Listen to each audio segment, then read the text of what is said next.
چھوٹا لڑکا بولا تو اس کے لہجے میں تشویش تھی۔ وہ سب ابھی ادھر ہی ہیں، آنے کا کہہ کر گئے ہیں۔ آئیں نہیں آئیں ہماری بلا سے، اور جو وہ بکواس کر کے گئے ہیں اس لڑکی کی وجہ سے میں دھمکیاں دے کر گئے ہیں۔ بڑے کے لہجے میں ذرا سی بے خوفی تھی جو عمر اور تجربے کی وجہ سے تھی۔ بولا ان بدماشوں کا کیا ہے، سبھی سے بکواس کرتے ہیں۔ نہیں، وہ شک کر رہے تھے کہ ہمیں پٹھان بھائی کا معلوم ہے مگر ہم چھپا رہے ہیں۔ اب جا کے بتاؤ ان سالوں کو کہ تمہارے جھگڑے سے ہمارا کیا لینا دینا، دیکھو یہ بیٹھا ہے تمہارا پٹھان۔ بہت عجیب دلیل دے رہا تھا یہ لڑکا، یہ مروا دے گا مجھے۔ بڑے نے کہا نہیں جی ہمیں کیا ضرورت ہے، اور وہ اٹھنے کو ہوا۔ چھوٹے نے سے بیٹھنے کا اشارہ کیا۔ ٹھہرو تو بھائی، ان سے بلا وجہ دشمنی رکھنا اچھا نہیں ہے، ہم بھی ادھر ہی ہیں، وہ بھی ادھر ہی ہے۔ اب میرے چپ بیٹھے سنتے رہنا ممکن نہیں تھا۔ میں نے اپنی بہترین بنگلہ میں کہا، اور میں بھی ادھر ہی ہوں دوستو، ادھر ہی پیدا ہوا ہوں، پٹھان بھائی ہوں تو کیا ہوا۔ میری آواز سن کر انہیں جھٹکا سا لگا، دونوں کھسے آگے۔ بڑے نے کہا معاف کرو، ہم سمجھے تمہیں بنگلہ نہیں آتی، تمہارا کیا جھگڑا ہے ان سے۔ میرے ذہن میں ایک تصویر کی طرح وہ اخباری کالم آیا جس میں وکیل مزمل حسین پر حملے کی ہیڈنگ لگی تھی۔ میں نے مسمسی آواز میں پوچھا، آپ لوگوں نے کاکسس بازار کے مسلم لیگی لیڈر وکیل مزمل حسین صاحب کا نام سنا ہے؟ ہاں ہاں، جسے اس دوست پارٹی والوں نے ابھی 2 دن پہلے مار پیٹ کی ہے۔ ہاں وہی، میں نے کہا، میں وکیل صاحب کے آفس میں کام کرتا ہوں، ان کے دوست کا بیٹا ہوں۔ ظاہر ہے آخری بات جھوٹ نہیں تھی۔ ارے، میں نے دونوں کو زیادہ موقع نہیں دیا اور کہا، انہوں نے وکیل صاحب کو میرے سامنے مارا پیٹا تھا، اس لیے میرے دشمن ہو گئے ہیں، جبھی سے میرے پیچھے لگے ہیں۔ اوہ ہو، دونوں ایک ساتھ بولے تھے۔ میں نے پوچھا جی والوں نے تم سے میرے بارے میں کیا کہا ہے، آخر مجھے معلوم تو ہونا چاہیے۔ کچھ نہیں کہا، بس وہ ہم پر شبہ کر رہے تھے، کہتے تھے پٹھان کو لان سے تم لے کے نکلے ہو، تم نے اسے کہیں چھپایا ہے، ہمیں وہ چاہیے۔ میں نے غصے سے کہا وہ برے لوگ ہیں۔ ایک بولا بہت برے، یہ بھی بھلا کی بات ہے، کوئی کسی پارٹی میں کام کر رہے ہیں تو سبھی اپنے ہی ملک کے ہیں۔ دوسرا کہنے لگا ہاں سبھی مسلمان ہیں، دشمن تو نہیں ہیں۔ پہلے والے نے آگھی میں سر ہلا کر کہا، دشمنوں کے کہنے پر اچھل رہے ہیں سالے، اور کیا، میں نے لقمہ دیا۔ بڑے والے نے مجھے مشورہ دیا، بولا سنو تم ابھی ادھر ہی مسجد میں رہنا۔ میں نے انہیں پکا کرنے کو کہا، اپنے ساتھیوں کو یا کسی کو میرا مت بتانا، میں تھوڑی دیر یہاں بیٹھ کے نکل جاؤں گا۔ نومر ساتھی اب شد و مت سے میرا ہمدرد ہو گیا تھا۔ نہیں نہیں، بے فکر رہو، ہم کسی سے کچھ نہیں کہیں گے۔ بڑے نے مجھے تسلی دے کھڑا ہوا، ہاں بھائی، ہم تبلیغی پارٹی کے لوگ ہیں، ہمیں سیاسی جھگڑوں سے کوئی غرض نہیں، کسی کو نہیں بتائیں گے، بے فکر رہو۔ وہ لوگ چلے گئے، میں اٹھ میں کھڑا ہو گیا۔ سڑک اور بازار پر نظر رکھنا ضروری تھا، جیسے ہی میدان صاف دکھا میں چل دوں گا۔ ابھی 4-5 منٹ ہی گزرے ہوں گے کہ میں نے دیکھا تبلیغی پارٹی کا چھوٹا کارکن ادھر ادھر دیکھتا پھر مسجد میں آ گیا۔ میں اوٹ سے نکل آیا، قریب آ کر وہ دبی آواز میں بولا، وہ بازار میں پھیل گئے ہیں، اس لیے آیا ہوں کہ بتا دوں۔ اوہ، یہ پریشانی کی بات تھی، نکلنے کے سب راستوں پر کھڑے ہیں وہ لوگ۔ اچھا، ہاں 2 لڑکے ہماری جماعت کے ساتھ لگ گئے ہیں، کچھ نہیں کہہ رہے ہیں، بس جدھر ہم جا رہے ہیں پیچھے پیچھے آ رہے ہیں۔ میں نے پوچھا، تمہیں ادھر آتے تو نہیں دیکھا؟ نہ، اچھا میں جا رہا ہوں، انہیں اگر شک بھی ہو گیا کہ ایک آدمی کم ہے تو ضرور گڑبڑ ہو جائے گی۔ اچھا بھائی شکریہ، وہ بولا، بس تمہیں بتانا تھا کہ خطرہ ہے، کہیں تم نکلنا پڑنا، مہربانی تمہاری۔ کوئی بات نہیں۔ لڑکا جاتے جاتے رکا اور اشارہ کر کے کہنے لگا، اندر چلے جاؤ، یہاں مت کھڑے رہو۔ میں خود کو اس جانور کی طرح محسوس کیا جس کا کھیدا کیا جا رہا ہو، ہر طرف سے جسے شکاریوں نے گھیر لیا ہو، مگر نہیں، کھڑے ہونے کے باوجود یہ 2 بنگالی نوجوان میری مدد کر رہے ہیں۔ گرے ہوئے جانور کی بے بسی نہیں ہے۔ میں نے مسجد کے اندرونی حصے میں جا کر 2 رکعت نفل پڑھے، خود کو پرسکون رکھنے کے لیے کلام مجید لے کر بیٹھا، 1 رکوع پڑھا۔ 2 گھنٹے سے زیادہ گزر گئے۔ میں نے ایک بار باہر جھانک کر جائزہ لیا، مجھے تو کچھ بھی غیر معمولی نظر آیا۔ نظر بھی کیسے آتا، شکاری تو چھپ کر گھات لگائے ہوئے ہوں گے، شکار کو کیوں دکھائی دیں گے؟ نماز کا وقت قریب آ رہا تھا، تھوڑی دیر میں مسجد میں لوگ آنا شروع ہو جائیں گے۔ میں نے سوچا اس وقت میرے جاننا بہت مشکل ہوگا کہ ان میں بنگلہ دوست کے کھوجی کون ہے اور عام نمازی کون۔ اچانک گھنٹی بجاتی ہوئی رکشا مسجد کے سامنے آ کر رکی۔ رکشا میں پردے لگے ہوئے تھے، میں نے جھانک کر دیکھا، پھر روڈ میں ہو گیا۔ بہت سے مسلمان خاندان اپنی عورتوں کو پردہ لے کے رکشاؤں میں لے جاتے تھے۔ یہ بات مغربی پاکستان میں عجیب لگتی ہوگی، ادھر ایسٹ پاکستان میں یہ عام سا منظر تھا۔ مگر حیرانی کی بات یہ تھی کہ پردے دار عورت نے مسجد کے سامنے کوئی رکشا رکوائی۔ خطرے کا احساس ہوا، پھر اس وقت پردہ سرکا کر کس نے سر باہر نکالا اور کہا، شش۔ میں پیچھے ہٹا۔ پردے سے جھانکنے والے چہرے نے اب کی اونچی آواز میں کہا، ارے سنو ادھر۔ او ہو، یہ تو وہی تبلیغی پارٹی کا لڑکا ہے۔ اس کے اس طرح آنے اور ششکارنے نے میں ہلکے سے مسکرا دیا۔ وہ بولا، آ جاؤ، ٹائم نہیں ہے، خوب یہاں سے نکالنے کا اچھا طریقہ سوچا ہے۔ رکشہ والے نے گھبرا کر مجھے جلدی کرنے کو کہا۔ وہ سامنے والی گلی میں دیکھے جا رہا تھا اور پریشان تھا۔ میں مسجد سے نکلا اور پردہ اٹھا کر غراب سے رکشہ میں جا گھسا۔ لڑکے نے جو خود بھی پوری طرح چھپا ہوا بیٹھا تھا مجھے اشارے سے بتایا کہ میں کس طرح بیٹھوں، جوتا لباس کا کوئی بھی حصہ باہر دکھائی نہ دے۔ میرے بیٹھتے ہی رکشہ چل پڑی تھی۔ رکشہ والا بہت تیزی اور ہوشیاری سے رکشہ مسجد سے دور لے گیا اور بازار کی بھیڑ میں شامل ہو کر گھنٹی بجا بجا کر اب مسجد سے چلنے لگا۔ لڑکے نے بھرے بازار سے گزرتے ہوئے کان کے پاس منہ لے جا کر مجھ سے کہا، میں ابھی اتر جاؤں گا، اپنی جماعت کے ساتھ مجھے کچھ ٹائم رہنا پڑے گا۔ رکشے والے کو معلوم ہے تمہیں کہاں اتارنا ہے، وہ تمہیں حفاظت کی جگہ پہنچا کر چلا جائے گا۔ ادھر کچھ نہیں ہوگا، اگر کوئی آئے اور پوچھے تو بتا دینا تبلیغی پارٹی کے ساتھ جانے کے لیے آیا ہوں۔ لڑکے نے رکشہ والے کو اشارہ کیا اور اچھا چلتا ہوں کہہ کر تیزی سے پردہ سرکا کر اتر گیا۔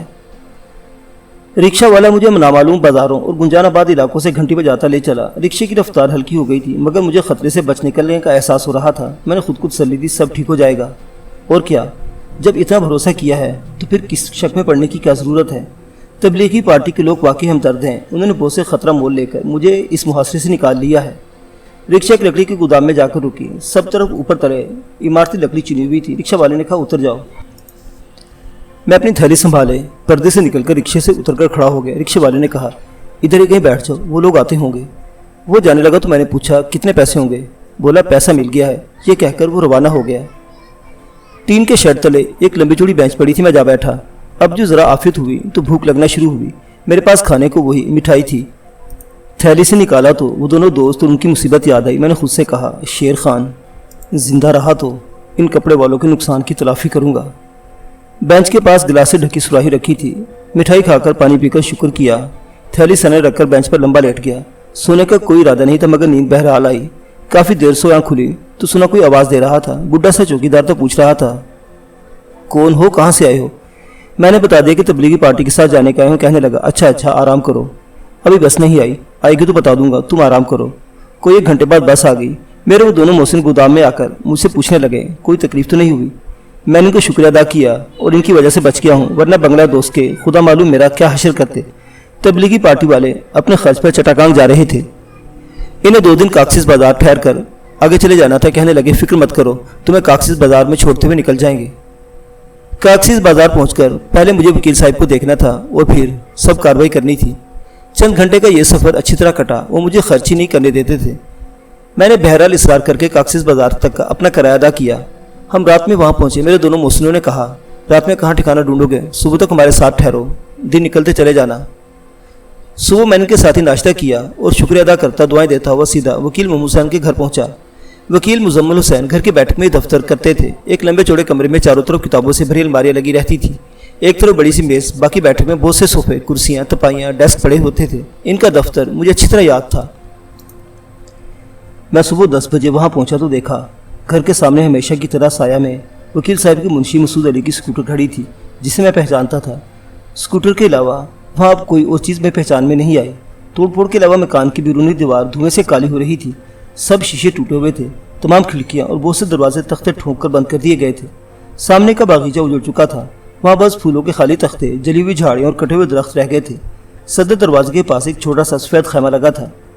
میں صدر دروازے کے سامنے پہنچا تو خیمے سے میلی مسلی ہوئی وردی پہنے پولیس والا برآمد ہوا۔ اس کے ہاتھ میں رائفل تھی۔ پوچھنے لگا کیا بات ہے، کس سے ملنا ہے؟ میں نے وکیل صاحب کے منشی کا نام لیا۔ پوچھنے لگا کوئی کام ہے ان سے؟ ہاں دوست ہے وہ میرا۔ اس نے اشارہ کیا کہ ٹھیک ہے جاؤ۔ میں نے بیل بجائی۔ مسعود علی نے تختہ جڑی کھڑکی میں سے جھانک کر دیکھا کہ کون آیا ہے۔ پھر کچھ دیر بعد اس نے بیٹھک کا دروازہ کھول کر ہاتھ کے اشارے سے مجھے اندر بلا لیا۔ سپاہی اس وقت تک کھڑا رہا جب تک اس نے دیکھ نہیں لیا کہ مسعود علی مجھے لے کر اندر جا رہا ہے۔ میرے اندر پہنچتے ہی منشی مسعود علی نے جھپٹ دروازہ بند کیا اور بولٹ لگا دیا۔ مجھے بازو سے تھام کر کھڑکیوں دروازوں سے دور لے گیا اور کرسی کھینچ کر بٹھا دیا۔ اس نے مجھے بازو سے تھاما تو محسوس ہوا تھا کہ اس کا ہاتھ ہلکے ہلکے لرز رہا ہے۔ وہ جوان آدمی تھا، اتنا گھبرایا ہوا میں نے اسے پہلے کبھی نہیں دیکھا تھا۔ اندر آفس میں کوئی الماری نہیں تھی، دھوئیں سے کالی جلی ہوئی دیواریں رہ گئی تھیں۔ تڑخے ہوئے فرش پر گھر کے اندر سے لائی ہوئی کرسیاں میزیں لگ گئی تھیں۔ میں نے دل میں کہا بنگلہ دوست والوں نے مکمل تباہی کی ہے۔ فرنیچر، قالین، الماریاں، کتابیں، کاغذات، گویا وکالت اور کاکسیس بازار میں سٹی مسلم لیگ کا پورا دفتر جلا دیا گیا ہے۔ ہفتے بھر بعد بھی بیٹھک میں دھوئیں کی بو بسی ہوئی تھی۔ مسعود منشی نے ادھر ادھر پریشانی سے دیکھا، پھر بولا کہاں سے آ رہے ہو؟ میں نے کہا یہیں سے۔ کہنے لگا میں نے سنا تھا تم شہر میں نہیں تھے، چلا گیا، اب آ گیا ہوں۔ میں نے گول مول جواب دیا۔ حالات جانے بغیر میں کسی کو بھی کچھ بتانا نہیں چاہتا تھا۔ اس نے گھبرا کر پھر ادھر ادھر دیکھا۔ سنا تھا تم؟ میں نے بھی اور بھی کچھ سنا ہے کہ تم ٹھیک تو رہے ہو نا؟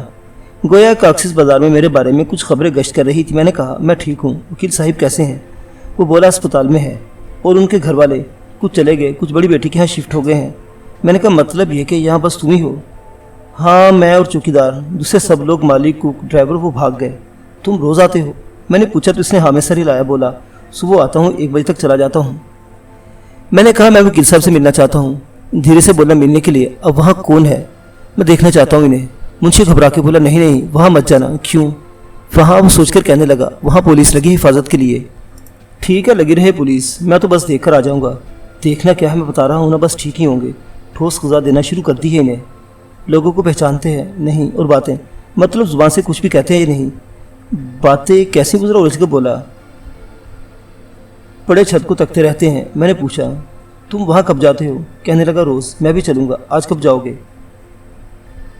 وہ کچھ دیر تک میری صورت دیکھتا رہا، پھر بولا آج نہیں جاؤں گا۔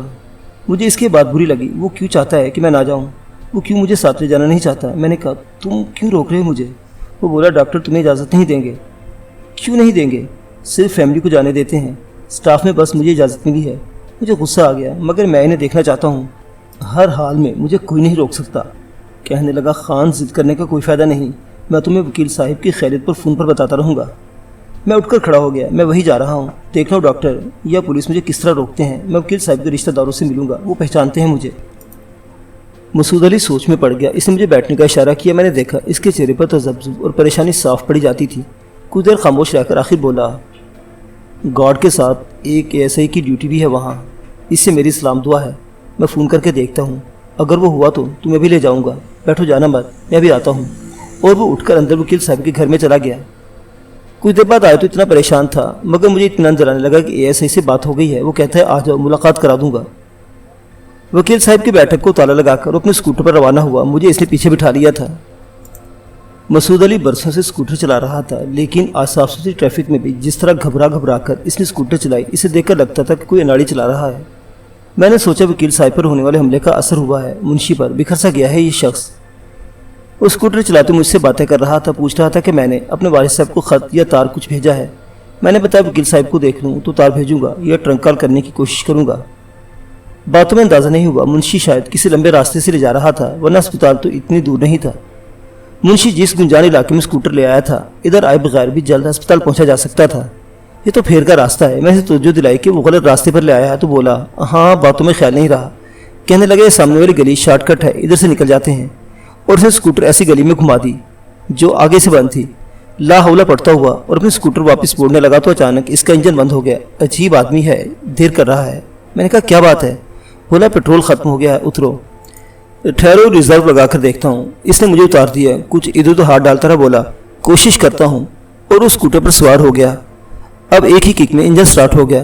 بیٹھے کہ میں نے ایک قدم بڑھایا ہی تھا کہ منشی مجھے دھکا دیا، اس اسکوٹر بھگاتا گلی سے نکل گیا۔ یہ کیا؟ منشی مجھے یہاں پھنسانے لایا تھا؟ میں نے گلی سے نکلنے کے دیوانہ وار دوڑنا شروع کر دیا، مگر دیر ہو چکی تھی۔ گلی کے دونوں طرف کے مکانوں سے بنگالی لڑکے نکل کر آ گئے تھے۔ انہوں نے راستہ روک لیا تھا۔ ان کے ہاتھوں میں پولیس والوں جیسے ڈنڈے، چاقو، ربڑ کے بھاری پائپ اور لاٹھیاں تھیں، اور وہ پوری طرح گھیرا ڈال چکے تھے۔ مسعود کے اسکوٹر کی آواز دور ہو کر ختم ہو گئی۔ میں نے سوچا یہاں تو میں خود آ کر پھنسا ہوں۔ منشی ٹال رہا تھا، مگر میری سمجھ میں نہیں آتا تھا۔ لڑکے ہر طرف سے بڑھتے آ رہے تھے۔ میں نے ایک دیوانہ وار کوشش کی، ان کے گھیرے سے نکل جانا چاہا، اور وہ بھوکے بھیڑیوں کی طرح مجھ پر آ پڑے۔ کبھی اتنی مار نہیں پڑی تھی جتنی اس روز بند گلی میں گھیر کے ان لڑکوں نے لگائی۔ وہ مجھ پر ڈنڈے اور ربڑ کے بھاری پائپ برساتے رہے۔ غنیمت تھا کہ چاقو والے مجھ سے دور رہے۔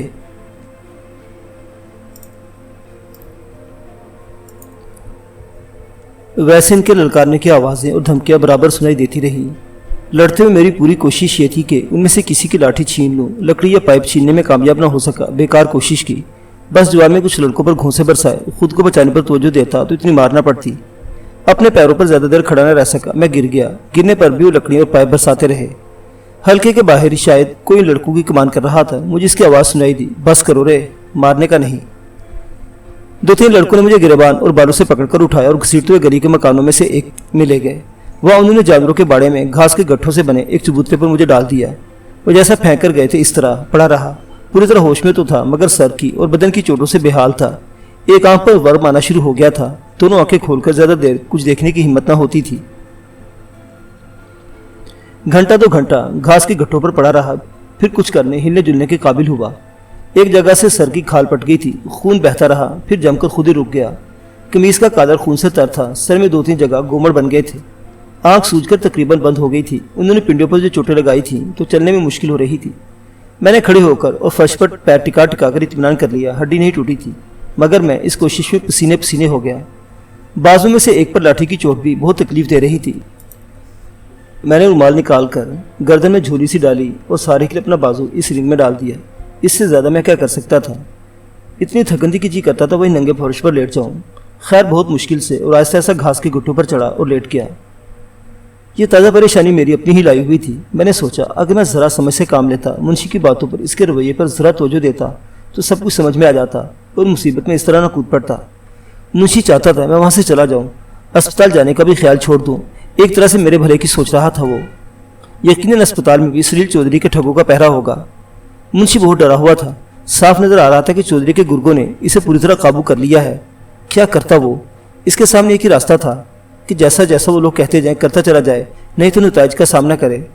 سیدھی سی بات، یعنی اب یہ بات سیدھی لگتی ہے کہ چودھری اور اس کے بھتیجے بازرر کو یقین تھا کہ کارخانے کی گیس سے بھاگ کر میں زیادہ دن غائب نہیں رہوں گا، لوٹ کر کاکسس بازار میں ہی آؤں گا۔ میں نے گیسٹ ہاؤس میں ان کے مخبر کک سے بات کی تھی۔ کاکسس بازار میں آ کر ہی مجھے اپنے وکیل اور سرپرست مزمل حسین کے بارے میں معلومات حاصل ہو سکتی تھی۔ وہ جانتے تھے وکیل مزمل حسین میرا نقطہ آغاز ہوں گے، پہلے ہی میں ان کا خیال دیکھوں گا۔ پولیس کو رپورٹ بعد میں کروں گا، اس لیے مجھے کسی اور جگہ تلاش کرنے میں انہوں نے وقت ضائع نہیں کیا۔